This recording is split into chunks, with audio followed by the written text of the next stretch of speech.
இந்த வீடியோவில் முக்கியமான 25 ஆங்கில வசனங்கள் தந்திருக்கிறேன். அந்த ஒவ்வொரு வசனங்களையும் எப்படி உச்சரிப்பு பிழை இல்லாமல் வாசிக்கிறதுண்டும் அதின் தமிழ் கருத்து என்னன்றதும் வடிவாக விளங்கி கொள்ளுங்க. இந்த வீடியோ நீங்களாக சின்ன சின்ன ஆங்கில வசனங்கள் உருவாக்கி எழுத உங்களுக்கு மிகவும் பயனுள்ளதாக அமையும். நீங்கள் இந்த வீடியோவை இப்போ தான் முதல் பார்க்குறீங்களேன்னு சொன்னால் மறக்காமல் சப்ஸ்கிரைப் பண்ணி வச்சுக்கொள்ளுங்கோ. அப்போ தான் நான் தொடர்ந்து போடுற வீடியோக்கள் உங்களுக்கு நிச்சயமாக வந்து சேரும். இப்போ நாங்கள் வீடியோக்குள்ளே போவோம். I have to go to school. I have to go to school. இந்த வசனத்தின் தமிழ் கருத்தை பாருங்க. I என்றா நான், go என்றா செல்லுதல், go என்றா செல்லுதல் அதாவது போதல். அப்போ பாருங்கோ, அதுக்கு முன்னுக்கு கோ என்ற செயலுக்கு முன்னுக்கு ஹாவ் டு என்ற சொல்லு வந்திருக்கு. இந்த ஹாவ் டு என்றதுக்கு கருத்து எழுதுங்கோ, வேண்டி இருக்கிறது எழுதி வச்சுக்கொள்ளுங்கோ. ஹாவ் டு என்றால் அதுக்கு கருத்து வேண்டி இருக்கிறது. இப்போ ஒரு செயலுக்கு முன்னுக்கு ஹாவ் டு வந்தால் அந்த செயலை செய்ய வேண்டி இருக்கிறதுன்னு எடுக்க வேணும். இப்போ ஹாவ் டு பிளேண்டா விளையாடுதல் ஒரு செயல், அதுக்கு முன்னுக்கு ஹாவ் டு வந்தால் விளையாட வேண்டி இருக்கிறது. அதாவது ஒரு செயலுக்கு முன்னுக்கு ஹாவ் டு வந்தால் அந்த செயலை செய்ய வேண்டி இருக்கிறதுன்னு எடுத்தால் சரி. ஹாவ் டுன்ற கருத்து வேண்டி இருக்கிறது, மறக்காமல் எழுதி வச்சுக்கொள்ளுங்க. ஐ ஹாவ் டு கோ, ஐ என்றா நான், கோ என்றா செல்லுதல் அதாவது போதல். என்ன அப்போ போதல் வந்து ஒரு செயல் தானே, அந்த செயலுக்கு முன்னுக்கு ஹாவ் டு வந்திருக்கு. ஹாவ் டுக்கு என்ன கருத்து வேண்டி இருக்கிறது. அப்போ ஹாவ் டு கோன்னா போக வேண்டி இருக்கிறது. சப்ஜெக்ட் எழுவாய் வந்து ஐ என்றா நான், அப்போ நான் போக வேண்டி இருக்கிறது. எங்கேன்னு பார்ப்போம். டு ஸ்கூல், இதில் பாருங்க ஸ்கூல் அண்டா பாடசாலை, முன்னுக்கு பாருங்க டூ என்ற ஒரு சொல்லியிருக்கு. இந்த டூக்கு கருத்து எழுதுங்க இக்கு, டூன்ற கருத்து இக்கு. அதாவது ஒரு இடத்துக்கு முன்னுக்கு டூ வந்தால் அந்த இடத்தை இக்கு என்று நினைக்க வேணும். உதாரணமாக டு இந்தியாவுக்கு, டு ஃப்ரான்ஸுக்கு, டு கனடாக்கு, டு ஆஸ்திரேலியாவுக்கு. அது மாதிரி டூ ஒன்று போட்டுறாங்க பேர் வந்தால் டு மாலாக்கு, டு ராமனுக்கு, டு ரவிக்கு. அப்போ பாருங்க, ஒரு சொல்லுக்கு முன்னுக்கு டூ வந்தால் அந்த சொல்லை இக்கு என்று நினச்சி விட்டாலே சரி. இப்போ ஸ்கூலுன்னா பாடசாலை, அந்த சொல்லோட இக்கு என்று நினைங்கோ பாடசாலைக்கு. டூண்ட கருத்து என்ன இக்கு. நான் பாடசாலைக்கு போக வேண்டி இருக்கிறது. I have to go to school. அடுத்த வசனத்தை பாருங்க. I must study well. I must study well. இந்த தமிழ் கருத்தை பார்ப்போம். ஐ என்றா நான், ஸ்டடி என்றா படித்தல். பாருங்க, படித்தல் வந்து ஒரு செயல் இல்லோ, அந்த செயலுக்கு முன்னுக்கு மஸ்ட் என்ற சொல்லு வந்திருக்கு. மஸ்ட் என்றா எழுதுங்கோ கட்டாயம், MUST மஸ்ட் என்ற சொல்லுக்கு என்ன தமிழ் கருத்து கட்டாயம். மறக்காமல் எழுதி வச்சுக்கொள்ளுங்க. எழுதிட்டீங்களோ சரி.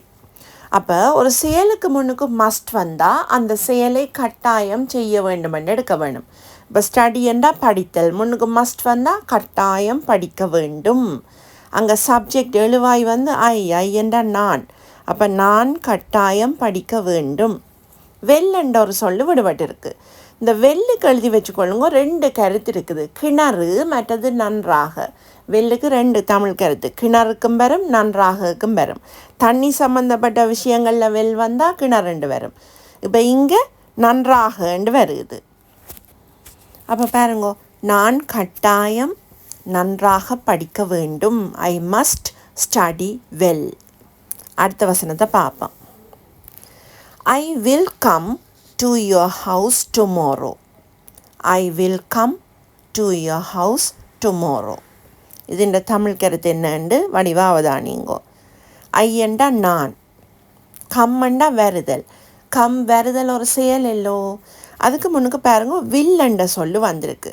இந்த வில் என்ற சொல்லு எதிர்காலத்தை அதாவது ஃப்யூச்சர் டென்ஸை குறிக்கத்தான் பயன்படுற சொல்லு. எந்த ஒரு ஆங்கில வசனத்திலையும் வில் என்ற சொல்லியிருந்தால் அவங்களுக்கு உடனே மைண்டில் வர வேணும் இது ஃப்யூச்சர் டென்ஸ் அதாவது எதிர்காலத்தை குறிக்குதுன்றது எடுக்க வேணும். அப்போ ஒரு செயலுக்கு முன்னுக்கு வில் வந்தால் அந்த செயல் ஃப்யூச்சரில், அதாவது எதிர்காலத்தில் தான் நடக்குமென்னு எடுக்க வேணும். இங்கே கம்மண்டா வருதல். அப்போ வருதல் என்ற செயல் எப்போ நடக்கும்? முன்னுக்கு வில் வந்தபடியாக ஃப்யூச்சர், எதிர்காலத்தில். அப்போ ஐ வில் கம், சப்ஜெக்ட் எழுவாய் ஐ என்ன நான் என்று வந்தபடியாக நான் வருவேன் என்று எடுக்க வேணும். ஐ வில் கம், நான் வருவேன். டு யுவர் ஹவுஸ், யுவர் ஹவுஸ்ண்டா உங்களுடைய வீடு. முன்னுக்கு டூ வந்தால், இப்போ படித்த நாங்கள் ஒரு சொல்லுக்கு முன்னுக்கு டூ வந்தால் அந்த சொல்லுக்கு என்று நினைக்கணுமெண்டு என்ன, ஏனெண்டா டூன்ற தமிழ் கருத்து இக்கு. யுவர் ஹவுஸ்ண்டா உங்களுடைய வீடு, முன்னுக்கு டூ வந்தால் இணையுங்கோ உங்களுடைய வீட்டுக்கு. ஐ will come to your house, நான் உங்கள் வீட்டுக்கு வருவேன். இப்போ டுமாரோ, டுமாரோண்டா நாளை, நான் நாளை உங்கள் வீட்டுக்கு வருவேன். I will come to your house tomorrow. அடுத்தது அவசரங்களையும் வடிவாக பாருங்கோ. I will wait for my friend eagerly. I will wait for my friend eagerly. இந்த வசனத்தின் தமிழ் கருத்தை அவதானிங்கோ. ஐயண்டா நான், வெயிட்டண்டா காத்திருத்தல். அப்போ பாருங்க, வெயிட் காத்திருத்தல் ஒரு செயல் இல்லோ, அந்த செயலுக்கு முன்னுக்கு வில் என்ற சொல்லு வந்திருக்கு. வில் என்ற சொல்லு வந்தால் அது என்ன காலத்தை குறிக்கும்? ஃப்யூச்சர் டென்ஸ், அதாவது எதிர்காலத்தை குறிக்கும். என்ன, அப்போ ஒரு செயலுக்கு முன்னுக்கு வில் வந்தால் அந்த செயல் எதிர்காலத்தில் தான் நடக்குமென்று எடுக்க வேணும். என்ன, அப்போ வெயிட்டண்டா ஒரு செயல் காத்திருத்தல், முன்னுக்கு வில் வந்திருக்கு. அப்போ பாருங்க, அந்த செயல் எப்போ நடக்கும்? ஃப்யூச்சர் டென்ஸில், எதிர்காலத்தில். எழுவாய் சப்ஜெக்ட் ஐ என்று வந்திருக்கு. ஐ என்ன நான், அப்போ ஐ வில் வெயிட், நான் காத்திருப்பேன். ஃபார் மை ஃப்ரெண்ட், மை ஃப்ரெண்டண்டா எனது நண்பன். முன்னுக்கு பாருங்க, ஃபோ என்ற ஒரு சொல் இருக்குது. இந்த ஃபோ என்ற சொல்லுக்கு தமிழ் கருத்து எழுதுங்கோ ஆக. ஃபோ என்ற சொல்லுக்கு தமிழ் கருத்து ஆக. ஒரு ஆளுடைய பேர் போட்டு அதுக்கு முன்னுக்கு ஃபோ வந்தா, ஃபோ மாலா, மாலாவுக்காக. ஃபோ ராமன், ராமனுக்காக. ஃபோ மதர், அம்மாவுக்காக.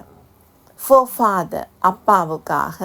அப்போ ஒரு சொல்லுக்கு முன்னுக்கு ஃபோ வந்தால் அந்த சொல்ல ஆகன்னு நினைக்க வேணும். அப்போ இங்கே பாருங்க, மை ஃப்ரெண்டண்டா எனது நண்பன், முன்னுக்கு ஃபோ வந்தால் எனது நண்பனுக்காக. I will wait for my friend, நான் எனது நண்பனுக்காக காத்திருப்பேன். எப்படி காத்திருப்பேன்? ஈகலி எழுதுங்க. ஈகலி என்ற சொல்ல ஒரு முக்கியமான சொல்லு. ஈகலி என்றா ஆவலுடன். ஈகலி ஆவலுடன். நான் எனது நண்பனுக்காக ஆவலுடன் காத்திருப்பேன். I will wait for my friend eagerly. அடுத்த வசனத்தை பாருங்க. I couldn't sing last year. I couldn't sing last year. இந்த வசனத்தின் தமிழ் கருத்து என்னன்றதை அவதானிங்கோ. ஐ என்றா நான், சிங் என்றால் பாடுதல். சிங் பாடுதல், பாடுதல் வந்து ஒரு செயல். பாருங்கோ, இதில் இந்த பாடுதல் என்ற செயலுக்கு முன்னுக்கு குடண்ட் என்ற வேர்ட் வந்திருக்கு. இது ஒரு முக்கியமான சொல்லு, வடிவாவதானிங்கோ. இறந்த காலத்தில் ஒரு செயல் எங்களால் செய்ய முடியாமல் இருந்தால் நாங்கள் குடண்ட் தான் பாவிப்போம். அதாவது இறந்த காலத்தில் ஒரு செயல் எங்களால் செய்ய முடியாமல் இருக்குது என்றதை குறிக்க நாங்கள் குடண்ட் என்ற வேர்ட் பயன்படுத்துவோம்.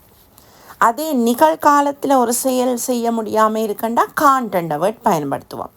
வடிவாக ஞாபகம் வச்சுக்கொள்ளுங்க. இறந்த காலத்தில் ஒரு செயல் எங்களால் செய்ய முடியாமல் இருக்கண்டா குடண்ட், நிகழ்காலத்தில் ஒரு செயல் எங்களால் செய்ய முடியாமல் இருக்கண்டா அதுக்கு காண்ட். அப்போ ஐ குடண்ட் சிங் பாருங்க, என்னால் பாட முடியவில்லை. இப்போ இறந்த காலத்தில், அதாவது பாஸ்ட் டென்ஸ்லேயே நான் முதல் அங்கே இன்னொரு சொல்லிலேயே காலம் காட்டப்படுது. லாஸ்ட் இயர், லாஸ்ட் இயர்னா கடந்த வருடம். என்னால் கடந்த வருடம் பாட முடியவில்லை. ஐ குடண்ட் சிங் லாஸ்ட் இயர். அப்போ திருப்பி ஞாபகம் வைங்கோ, இறந்த காலத்தில் ஒரு செயல் எங்களால் செய்ய முடியாதுன்றதை குறிக்க அந்த செயலுக்கு முன்னுக்கு குடண்ட் பாவிக்க வேணும். அதே நிகழ்காலத்தில் ஒரு செயல் செய்ய முடியாதுன்றதை குறிக்க அந்த செயலுக்கு முன்னுக்கு காண்ட். அடுத்த வசனம். I can't compose a poem now. I can't compose a poem now. பாருங்கோ, ஐ என்றா நான், கம்போஸ் என்றா எழுதுங்கோ இயற்றுதல். கம்போஸ் என்ற சொல்லுக்கு தமிழ் கருத்து இயற்றுதல். அப்போ கம்போஸ் இயற்றுதல் வந்து ஒரு செயல் தானே. அந்த செயலுக்கு முன்னுக்கு காண்ட் வந்திருக்கு. இப்போ படித்த நாங்கள் என்ன நிகழ்காலத்தில் ஒரு செயல் செய்ய முடியாதுன்றதை குறிக்க கான் பயன்படுத்த வேணும் அந்த செயலுக்கு முன்னுக்கண்டு என்ன கொம்போசண்டா இயற்றுதல் முன்னுக்கு கான் பயன்படுத்தினா இயற்ற முடியாது, அதாவது நிகழ்காலத்தில் இப்போ இயற்ற முடியாதுன்றதை குறிக்குது. முன்னுக்கு எழுவாய் ஐயண்டா நான், என்னால் இயற்ற முடியாது. என்னத்தை பொயம் என்று சொன்னால் ஒரு பொயம்ண்டா கவிதை. ஐ காண்ட் கம்போஸ் எ பொயம். அப்போ என்னால் ஒரு கவிதை இயற்ற முடியாது. நவ்ண்டா இப்பொழுது, என்னால் இப்பொழுது ஒரு கவிதை இயற்ற முடியாது. I can't compose a பொயம் now. அடுத்த வசனங்களையும் பாருங்க. ஐ like to live in that palatial house. I like to live in that palatial house. பாருங்க, இதுன்ற தமிழ் கருத்தை அவதானிங்கோ. ஐயண்டா நான், லைக்கண்டா விருப்பம். அப்போ நான் விருப்பம்னு எடுக்கக்கூடாது, எப்படி எடுக்க வேணும், எனக்கு விருப்பம். டு லிவ்ண்டா வசித்தல். முன்னுக்கு டூ வந்தால் என்ன கருத்து, இக்கு என்று படிச்சினாங்கள் என்ன, ஒரு சொல்லுக்கு முன்னுக்கு டூ வந்தால் அந்த சொல்ல இக்கு என்று நினைக்கணுமெண்டு. அப்போ லிவ்வண்டா வசித்தல், முன்னுக்கு டூ வந்தால் இக்கு என்று நினைங்கோ, வசிப்பதற்கு. ஐ லைக் டு லிவ், எனக்கு வசிப்பதற்கு விருப்பம். இன் தட் palatial house. பாருங்கோ, இதில் palatialண்டா எழுதுங்கோ, அரண்மனை போன்ற எழுதி வச்சுக்கொள்ளுங்கோ. palatial அரண்மனை போன்ற, palatial எழுதி வச்சுக்கொள்ளுங்க, முக்கியமான சொல்லு அரண்மனை போன்ற. ஹவுஸ்ண்டா வீடு. அப்போ palatial ஹவுஸ்ன்னு சேர்த்து பார்க்க அரண்மனை போன்ற வீடு. தட்டுண்டா அந்த என்று சுட்டி காட்டுறோம் என்ன, தட் palatial ஹவுஸ் அந்த அரண்மனை போன்ற வீடு. அதுக்கு முன்னுக்கு பாருங்க, தட்டுக்கு முன்னுக்கு இன்னென்ற சொல்லு வந்திருக்கு. இந்த இன்னென்ற சொல்லுக்கு தமிழ் கருத்து இல் எழுதி வச்சுக்கொள்ளுங்க. இன்னுக்கு தமிழ் கருத்து இல். டூண்டா இக்கு என்ற மாதிரி இன்னண்டா இல். ஒரு இடத்துக்கு முன்னுக்கு இன் வந்தால் அந்த இடத்தில்ண்டு வரும். உதாரணமாக இன் இந்தியா இந்தியாவில், இன் ஃப்ரான்ஸ் ஃப்ரான்ஸில், இன் கனடா கனடாவில், இன் ஆஸ்திரேலியா ஆஸ்திரேலியாவில். அப்போ ஒரு இடத்துக்கு முன்னுக்கு இன் வந்தால் அந்த இடத்தை இல்லைன்றதோட நினச்சா சரி, ஏனண்டா இன்னென்ற தமிழ் கருத்து இல். அப்போ பாருங்கோ, தட் palatial ஹவுஸ்ண்டா அந்த அரண்மனை போன்ற வீடு. முன்னுக்கு இன் வந்தால் இல்லைன்னு நினைங்கோ, அந்த அரண்மனை போன்ற வீட்டில். அப்போ பாருங்கோ, எனக்கு அந்த அரண்மனை போன்ற வீட்டில் வாழ்வதற்கு விருப்பம். I like to live in that palatial house. அடுத்த வசனத்தை வடிவாக அவதானிங்கோ. I have a picturesque dress. I have a picturesque dress. இது இந்த தமிழ் கருத்து என்னன்றது பார்ப்போம். ஐயண்டா நான், ஹேவண்டா எழுதுங்க வைத்திருத்தல். ஹேவுக்கு தமிழ் கருத்து வைத்திருத்தல். அப்போ ஐ ஹேவண்டா நான் வைத்திருக்கிறேன். ஏக்கு தமிழ் கருத்து ஒரு, ஏண்டா ஒரு. பிக்சரஸ்கண்டா எழுதுங்க அழகான. நார்மலாக அழகானக்கு நாங்கள் என்ன சொல்லு பாவிக்கிறோம், நாங்கள் பியூட்டிஃபுல். பியூட்டிஃபுல் என்ற சொல்லுக்கு ஸ்டாண்டர்டான வேர்ட் தான் பிக்சரஸ்க். அப்போ பாருங்க, ஏண்டா ஒரு, பிக்சரஸ்கண்டா அழகான, ட்ரெஸ்ஸண்டா ஆடை. அப்போ நான் ஒரு அழகான ஆடை வைத்திருக்கிறேன். I have a picturesque dress. அடுத்த வசனத்தையும் பார்ப்போம். That is a burdensome parcel. That is a burdensome parcel. இது இந்த தமிழ் கருத்து என்னன்றதை வடிவாக விளங்கி கொள்ளுங்க. தட்டண்டா அது, என்று சொன்னால் ஒரு. எந்த ஒரு ஆங்கில வசனத்திலையும் என்ற சொல்லியிருந்தால் அதுக்கு தமிழ் கருத்து ஒரு. அப்போ தட்டண்டா அது, ஏண்டா ஒரு, அது ஒரு. பேர்டன்சம்ண்டா பாரமான எழுதி வச்சுக்கொள்ளுங்க, முக்கியமான சொல்லு. பேர்டன்சம் பாரமான எழுதிட்டீங்களோ. நார்மலாக நாங்கள் பாரமானக்கு ஹெவி என்ற வேர்ட் பயன்படுத்துகிறோம். நாங்கள் ஹெவி என்றது சாதாரணமாக நாங்கள் பயன்படுத்துகிறோம். நாங்கள் ஹெவி என்ற வேர்டுக்கு ஸ்டாண்டர்டான வேர்ட் தான் பேர்டன்சம் பாரமான. பார்சல் என்றா என்ன, பொதி. அப்போ அது ஒரு பாரமான பொதி. That is a burdensome parcel. அடுத்த வசனங்களையும் வடிவாக அவதானித்து கொள்ளுங்க. I will purchase a vehicle next month. I will purchase a vehicle next month. பாருங்கோ ഇതിൻ്റെ தமிழ் கருத்தை பார்ப்போம். ஐ என்றா நான், பர்ச்சஸ் என்றா வாங்குதல். பை என்ற வேர்டுக்கு ஸ்டாண்டர்டான வேர்ட் பர்ச்சஸ், வாங்குதல். இப்போ பாருங்க, வாங்குதல் ஒரு செயல் தானே. அந்த செயலுக்கு முன்னுக்கு வில் என்ற சொல்லு வந்திருக்கு. வில் என்ற சொல்லு என்ன காலத்தை குறிக்கும்? ஃப்யூச்சர் டென்ஸ், அதாவது எதிர்காலத்தை குறிக்கும். என்ன அப்போ ஒரு செயலுக்கு முன்னுக்கு வில் வந்தால் அந்த செயல் ஃப்யூச்சரில், அதாவது எதிர்காலத்தில் நடக்குமென்று எடுக்க வேண்டுமென்று படித்த நாங்கள். இப்போ இங்கே சப்ஜெக்ட் எழுவாய் ஐ என்றா நான். அப்போ ஐ வில் பர்ச்சஸ், நான் வாங்குவேன். ஏ வெஹிக்கிள், ஏன்னு சொன்னால் என்ன தமிழ் கருத்து? ஒரு. வெஹிக்கிள் என்றால் வாகனம். அப்போ நான் ஒரு வாகனம் வாங்குவேன். இப்போ நெக்ஸ்ட் மந்த், நெக்ஸ்ட் மந்த்ண்டா அடுத்த மாதம். நான் அடுத்த மாதம் ஒரு வாகனம் வாங்குவேன். I will purchase a vehicle next month. அடுத்த வசனத்தை அவதானிங்கோ. I am reading a proverb. I am reading a proverb. இதன் தமிழ் கருத்தை பார்ப்போம். ஐ என்றா நான், ரீடிங் என்றா வாசித்தல். அப்போ ஐ ஆம் ரீடிங் என்றா நான் வாசிக்கின்றேன். ஏ ப்ரொவர்ப், ஏ என்று சொன்னால் என்ன தமிழ் கருத்து? ஒரு. ப்ரொவர்ப் என்றா எழுதுங்க பழமொழி. ப்ரொவர்ப் என்ற சொல்லுக்கு தமிழ் கருத்து பழமொழி. எழுதி வச்சிட்டிங்களோ? சரி. நான் ஒரு பழமொழி வாசிக்கின்றேன். ஐ ஆம் ரீடிங் அ ப்ரொவர்ப். அடுத்த வசனத்துக்கு போவோம். That is a fruitful book. That is a fruitful book. இதுன்ற தமிழ் கருத்தை பார்ப்போம். தட்டண்டா அது, ஏண்டா என்ன தமிழ் கருத்து? ஒரு. அப்போ தட் அது, ஒரு, அது ஒரு. ஃப்ரூட்ஃபுல், ஃப்ரூட்ஃபுல் என்றா எழுதி வச்சுக்கொள்ளுங்க பயனுள்ள. ஃப்ரூட்ஃபுல் என்ற சொல்லுக்கு தமிழ் கருத்து பயனுள்ள. நார்மலாக நாங்கள் பயனுள்ளக்கு யூஸ்ஃபுல் என்ற வேர்ட் பயன்படுத்துகிற நாங்கள். அந்த யூஸ்ஃபுல் என்ற வேர்டுக்கு ஸ்டாண்டர்டான வேர்ட் ஃப்ரூட்ஃபுல். எப்போவுமே ஸ்டாண்டர்டான வேர்ட்ஸை வசனங்களில் பயன்படுத்திக்க எங்களோட ஆங்கிலத்தின் தராதரம் உயர்வாக காட்டப்படும். இப்போ பாருங்க, தட்டண்டா அது, ஏண்டா ஒரு, ஃப்ரூட்ஃபுல்லண்டா பயனுள்ள, புக்கண்டா புத்தகம். அது ஒரு பயனுள்ள புத்தகம். That is a fruitful book. அடுத்தது, that is a terrible forest. That is a terrible forest. இது இந்த தமிழ் கருத்தையும் பார்ப்போம்.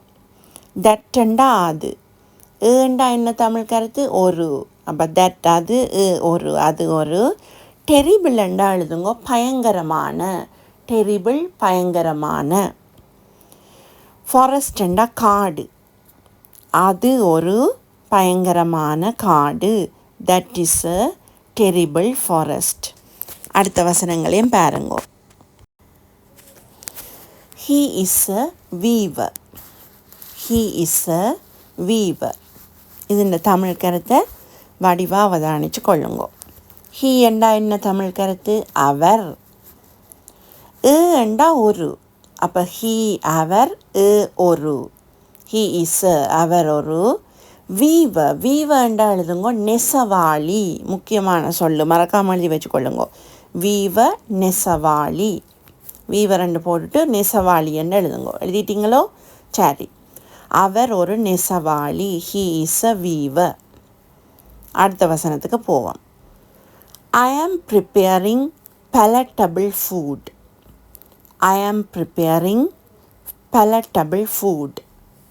இந்த வசனத்தின் தமிழ் கருத்து என்னன்றதை வடிவாக அவதானித்து கொள்ளுவோம். ஐ என்றா நான், ப்ரிப்பேரிங் என்றா என்ன? தயாரித்தல். எழுதி வச்சுக்கொள்ளுங்க. ப்ரிப்பேரிங் என்றால் தயாரித்தல். அப்போ ஐ ஆம் ப்ரிப்பேரிங், ஐ என்றா நான், ப்ரிப்பேரிங் என்றா தயாரித்தல். அப்போ ஐ ஆம் ப்ரிப்பேரிங் என்றா நான் தயாரிக்கின்றேன். என்னத்தேன்னு பார்ப்போம். பலட்டபிள், பலட்டபிள் என்றா எழுதுங்க சுவையான. முக்கியமான சொல் இது. பலட்டபிள், பலட்டபிள் என்ற சொல்லுக்கு தமிழ் கருத்து சுவையான. எழுதி வச்சுக்கொள்ளுங்க. பலட்டபிள் சுவையான. நார்மலாக நாங்கள் சுவையானக்கு டேஸ்டி என்ற வேர்ட் பயன்படுத்துவோம்.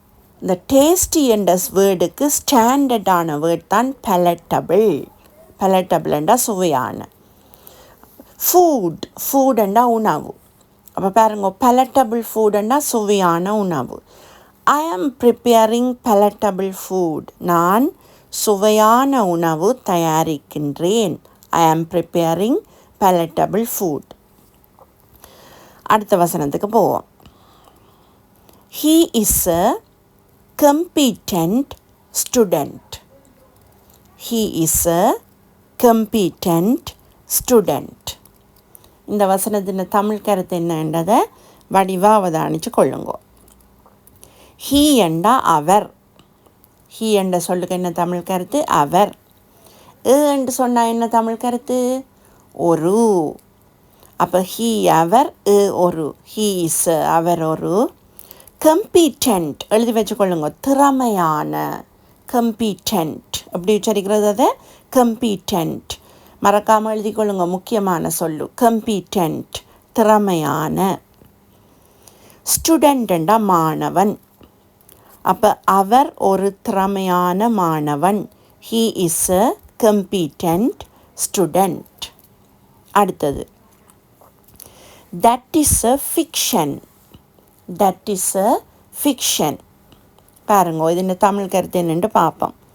தட்டண்டா அது. ஏண்டா என்ன? ஒரு. தட் அது, ஒரு. அப்போ தட் இஸ் அது ஒரு. ஃபிக்ஷன். ஃபிக்ஷன் என்றா எழுதுங்கோ கட்டுக்கதை. ஃபிக்ஷன் என்ற சொல்லுக்கு என்ன தமிழ் கருத்து? கட்டுக்கதை. மறக்காமல் எழுதி வச்சுக்கொள்ளுங்க, ஃபிக்ஷன் கட்டுக்கதை. அப்போ அது ஒரு கட்டுக்கதை. That is a fiction. That என்றா அது, என்றா ஒரு, ஃபிக்ஷன் என்றா கட்டுக்கதை. அது ஒரு கட்டுக்கதை. That is a fiction. அடுத்த வசனங்களையும் வடிவாக அவதானிங்கோ. I reside in a massive house. I reside in a massive house. இந்த வசனத்தின் தமிழ் கருத்தை பார்ப்போம். ஐ என்றா நான். ரிசைட் என்றா வசித்தல். எழுதி வச்சுக்கொள்ளுங்க, ரிசைட் வசித்தல். நார்மலாக வசித்தலுக்கு லிவ் பாவிக்கிறோம் நாங்களே, LIVE லிவ். லிவ்ன்ற ஸ்டாண்டர்டான வேர்ட் ரிசைட். ரிசைடுண்டா வசித்தல். அப்போ சப்ஜெக்ட் எழுவாய் வந்து ஐ. ஐ என்றா என்ன? நான். அப்போ ஐ ரிசைட், நான் வசிக்கின்றேன். இன்ன மெசிவ் ஹவுஸ். பாருங்கோ, இதில் மெசிவ் என்றா மிகப்பெரிய. எழுதி வச்சுக்கொள்ளுங்க, வெரி பிக்குக்கு ஸ்டாண்டர்டான வேர்ட் மெசிவ். மெசிவ்ண்டா மிகப்பெரிய. ஹவுஸ்ண்டா வீடு. அப்போ மெசிவ் ஹவுஸ்ண்டா மிகப்பெரிய வீடு. அதுக்கு முன்னுக்கு வந்திருக்கு. என்ற சொல்லுக்கு என்ன தமிழ் கருத்து? ஒரு. அப்போ மெசிவ் ஹவுஸ்ண்டா ஒரு மிகப்பெரிய வீடு. முன்னுக்கு இன் வந்திருக்கல்லோ. இந்த இன்னென்ற சொல்லுக்கு தமிழ் கருத்து என்னென்னு படிச்சினாங்கள்? இல்லைன்னு படிச்சினாங்கள். என்ன? ஒரு இடத்துக்கு முன்னுக்கு இன் வந்தால் அந்த இடத்தில், அந்த இடத்தை இல்லைன்னு நினைக்க வேணும். இன் இந்தியா, இந்தியாவில். இன் ஃப்ரான்ஸ், ஃப்ரான்ஸில். அதை மாதிரி இங்கே பாருங்கோ, மெசிவ் ஹவுஸ், ஒரு மிகப்பெரிய வீடு. முன்னுக்கு இன் வந்தால் இல்லைன்னு நினைங்கோ, ஒரு மிகப்பெரிய வீட்டில். அப்போ நான் ஒரு மிகப்பெரிய வீட்டில் வசிக்கிறேன். ஐ ரிசைட் இன் அ மெசிவ் ஹவுஸ். அடுத்த வசனத்தை பார்ப்போம். I must motivate my friend to study his lessons. I must motivate my friend to study his lessons. பாருங்கோ, இந்த வசனத்தின் தமிழ் கருத்தை பார்ப்போம். ஐ என்றா நான். மோட்டிவேட். மோட்டிவேட் என்ற சொல்லுக்கு தமிழ் கருத்து ஊக்கப்படுத்தல். எழுதி வச்சுக்கொள்ளுங்க, மோட்டிவேட் என்றால் ஊக்கப்படுத்தல். முக்கியமான சொல்லு மோட்டிவேட். எழுதுங்கோ, ஊக்கப்படுத்தல். எழுதிட்டீங்களோ? சரி. மோட்டிவேட் ஊக்கப்படுத்தல் ஒரு செயல் இல்லோ. அந்த செயலுக்கு முன்னுக்கு மஸ்ட் என்ற சொல்லு வந்திருக்கு. இந்த மஸ்ட் என்ற சொல்லுக்கு என்ன தமிழ் கருத்து? கட்டாயம். மஸ்ட் என்ற சொல்லுக்கு தமிழ் கருத்து கட்டாயம். அப்போ ஒரு செயலுக்கு முன்னுக்கு மஸ்ட் என்ற சொல்லு வந்தால் அந்த செயலை கட்டாயம் செய்ய வேண்டும் என்று எடுக்க வேண்டும். என்ன? இங்கே மோட்டிவேட் ஊக்கப்படுத்தல் வந்து ஒரு செயல், அதுக்கு முன்னுக்கு மஸ்ட் வந்திருக்கு. அப்போ கட்டாயம் ஊக்கப்படுத்த வேண்டும். சப்ஜெக்ட் எழுவாய் வந்து ஐ. ஐ என்றா நான். அப்போ நான் கட்டாயம் ஊக்கப்படுத்த வேண்டும். யார? மை ஃப்ரெண்ட், எனது நண்பனை. நான் கட்டாயம் எனது நண்பனை ஊக்கப்படுத்த வேண்டும். To study his lessons. பாருங்கோ, ஸ்டடி என்றா படித்தல். முன்னுக்கு டூ வந்திருக்கு. டூன்ற கருத்து என்ன? இக்கு என்று படித்த நாங்கள் என்ன ஒரு சொல்லுக்கு முன்னுக்கு டூ வந்தால் அந்த சொல்ல இக்கு என்று நினைக்கணுமெண்டு என்ன. இங்கே ஸ்டடி என்ன படித்தல். முன்னுக்கு டூ வந்தால் இக்கு என்று நினைங்கோ படிப்பதற்கு. என்னத்தை படிக்கிறதுக்கு? His lessons. ஹிஸ்ஸண்டா அவருடைய, லெசன்ஸ்ண்டா பாடங்கள். அப்போ அவருடைய பாடங்களை படிப்பதற்கு. முழு வசனமாக அவரைக்க முதல்லேருந்து பார்க்கணும். நான் கட்டாயம் எனது நண்பனை அவனுடைய பாடங்களை படிப்பதற்கு ஊக்கப்படுத்த வேண்டும். I must motivate my friend to study his lessons. அடுத்த வசனத்துக்கு போவோம். ஐ must write a letter to my parents. I must write a letter to my parents. இது இந்த தமிழ் கருத்து என்னென்று பார்ப்போம். ஐ என்றா நான், ரைட் என்றா எழுதுதல். ரைட் எழுதுதல் ஒரு செயல் தானே. அந்த செயலுக்கு முன்னுக்கு மஸ்ட் என்ற சொல்லு வந்திருக்கு. மஸ்ட்டுக்கு என்ன தமிழ் கருத்து? கட்டாயம். அப்போ ஒரு செயலுக்கு முன்னுக்கு மஸ்ட் வந்தால் அந்த செயலை கட்டாயம் செய்ய வேண்டுமென்று எடுக்க வேண்டும் என்ன. இங்கே ரைட் என்றா எழுதுதல், முன்னுக்கு மஸ்ட் வந்தால் கட்டாயம் எழுத வேண்டும். சப்ஜெக்ட் எழுவாய் ஐ. ஐ என்ற நான், நான் கட்டாயம் எழுத வேண்டும். என்ன எழுத வேண்டும்? ஏ லெட்டர். ஏ என்ற சொல்லுக்கு என்ன தமிழ் கருத்து? ஒரு. லெட்டர் என்றா கடிதம். அப்போ நான் கட்டாயம் ஒரு கடிதம் எழுத வேண்டும். To my parents. My parents என்றா எனது பெற்றோர். டூ என்றா என்ன கருத்து? இக்கு. ஒரு சொல்லுக்கு முன்னுக்கு டூ வந்தால் அந்த சொல்லுக்கு என்று எனக்கு 1 மணி படிச்சினாங்களே என்ன. இங்கே எனது பெற்றோர் முன்னுக்கு டூ வந்திருக்கு. அப்போ இக்கு என்று நினைங்கோ எனது பெற்றோருக்கு. நான் கட்டாயம் எனது பெற்றோருக்கு ஒரு கடிதம் எழுத வேண்டும். I must write a letter to my parents. அடுத்த வசனங்களையும் வடிவாக அவதானித்து கொள்ளுங்கோ. That is a wooden table. That is a wooden table. இது இந்த தமிழ் கருத்தை பார்ப்போம். தட் என்றா அது. என்று சொன்னால் ஒரு. தட் அது, ஒரு. அப்போ தட் இஸ் அது ஒரு. வூடன். வூடுனண்டா மரத்தாலான. எழுதி வச்சுக்கொள்ளுங்க. வூடுனண்டா மரத்தாலான, அதாவது மரத்தால் செய்யப்பட்டன்னு எடுக்க வேணும். வூடன் மரத்தாலான. டேபிள்ண்டா மேசை. அது ஒரு மரத்தாலான மேசை. That is a wooden table. வூடன்ண்டா என்ன தமிழ் கருத்து? மரத்தாலான, அதாவது மரத்தால் செய்யப்பட்ட. இப்போ மரத்தால் செய்யப்பட்ட பொருட்கள் என்றதை கருதுதானே. இப்போ வூடன் சேர்ண்டா மரத்தால் செய்யப்பட்ட கதிரை அப்படி. வூடன் ஸ்பூன் மரத்தால் செய்யப்பட்ட கரண்டி அப்படி. வூடன்ண்டா மரத்தாலான, அதாவது மரத்தால் செய்யப்பட்ட. அடுத்தது ஐ ஆம் எக்ஸ்ட்ரீம்லி ஹாப்பி. ஐ ஆம் எக்ஸ்ட்ரீம்லி ஹாப்பி. இந்த வசனத்தின் தமிழ் கருத்து என்னென்று பார்ப்போம். ஐ என்றா நான், எக்ஸ்ட்ரீம்லி என்றா எழுதுங்க மிகவும். முக்கியமான சொல்லிது எக்ஸ்ட்ரீம்லி, மிகவும். நார்மலாக நாங்கள் மிகவுமுக்கு வெரி என்ற வேர்ட் தான் பயன்படுத்துகிற நாங்கள் என்ன. VERY வெரி என்றால் மிகவும் நார்மலாக பயன்படுத்துகிற வேர்ட். அந்த வெரி என்ற வேர்டுக்கு ஸ்டாண்டர்டான வேர்ட் எக்ஸ்ட்ரீம்லி. அப்போ பாருங்க, ஐ ஆம் எக்ஸ்ட்ரீம்லி. ஐ என்றா நான், எக்ஸ்ட்ரீம்லி என்றால் மிகவும். நான் மிகவும் ஹாப்பி, மகிழ்ச்சியாக இருக்கிறேன். ஐ ஆம் எக்ஸ்ட்ரீம்லி ஹாப்பி. நான் மிகவும் மகிழ்ச்சியாக இருக்கிறேன். அடுத்தது this is my humble request. This is my humble request. இது இந்த தமிழ் கருத்து என்னன்றதை வடிவாக அவதானித்து கொள்ளுங்கோ. திஸ் என்றா இது, மை என்றா எனது. அப்போ பாருங்க, திஸ் இது, மை எனது. திஸ் இஸ் மை இது எனது. ஹம்பிள். ஹம்பிள் என்றா எழுதி வச்சுக்கொள்ளுங்க பணிவான. ஹம்பிள் என்ற சொல்லுக்கு தமிழ் கருத்து பணிவான. எழுதி வச்சுக்கொள்ளுங்க. ஹம்பிள் பணிவான. ரிக்வெஸ்ட் என்றா வேண்டுகோள். ரிக்வெஸ்ட் வேண்டுகோள். அப்போ இது எனது பணிவான வேண்டுகோள். This is my humble request. இது எனது பணிவான வேண்டுகோள். ஹம்பிள் என்றா பணிவான. அடுத்தது this is a huge building. This is a huge building. இது இந்த தமிழ் கருத்து என்னென்று வடிவாவதானிங்கோ. திஸ்ண்டா இது. ஏண்டா என்ன தமிழ் கருத்து? ஒரு. அப்போ திஸ் இது ஒரு. திஸ் இஸ் இது ஒரு. கியூஜ். கியூஜண்டா மிகப்பெரிய. எழுதி வச்சுக்கொள்ளுங்க. கியூஜண்டா மிகப்பெரிய. பில்டிங்கண்டா கட்டிடம். அப்போ இது ஒரு மிகப்பெரிய கட்டிடம். This is a huge building. கியூஜண்டா என்ன தமிழ் கருத்து? மிகப்பெரிய. அடுத்தது, he is a glorious person. He is a glorious person. இதுண்ட தமிழ் கருத்து என்னன்றதை வடிவாக அவதானிங்கோ. ஹீ அண்டா அவர். ஏண்டா ஒரு. அப்போ ஹீ அவர் ஒரு. ஹீ இஸ் அவர் ஒரு. க்ளோரியஸ்ண்டா எழுதுங்கோ புகழ்பெற்ற.